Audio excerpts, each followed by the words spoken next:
On July 21st, Texas began a special legislative session to redraw the state's U.S. House district map. This came after President Donald Trump pushed the state to redraw its map to make more safe Republican seats. In response, some Democrat-led states have threatened to redraw their maps to eliminate Republican-held seats. Democrat state legislators have fled the state in order to prevent redistricting. What is redistricting? Why are states trying to redraw maps? And what comes next? ASP explains.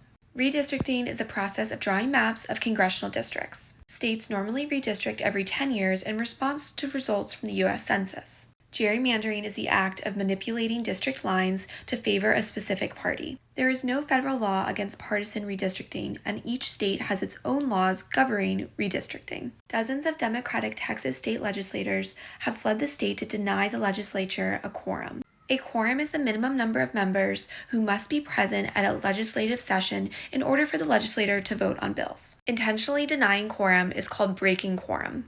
This is not the first time members of a political party have attempted to block bills by fleeing a state and breaking quorum. Texas had its first quorum break in 1870 and 3 more in 1979, 2003, and 2021. There have been at least 15 major quorum breaks in state legislatures since 1924. That includes 5 in Oregon since 2019. Republican legislators left the state to prevent a vote on a bill limiting carbon emissions and to protest redistricting in 2021.